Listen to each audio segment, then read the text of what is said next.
Blouse back part cut చేస్తూ కాసేపు నా టైలరింగ్ జర్నీ గురించి మాట్లాడుకుందామా? దానికన్నా ముందు నా గురించి చెప్పాలి కదా. నా పేరు జ్యోతి.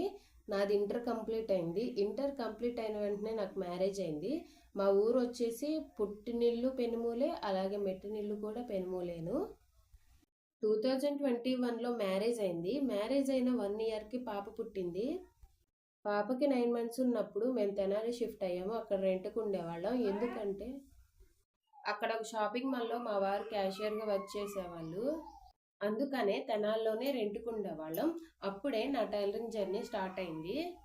అసలు ఎప్పుడు కూడా అంతకుముందు నేను టైలరింగ్ ఫీల్డ్‌లోకొస్తానని గానీ, నాకు ఇంట్రెస్ట్ గానీ అస్సలు లేదండి.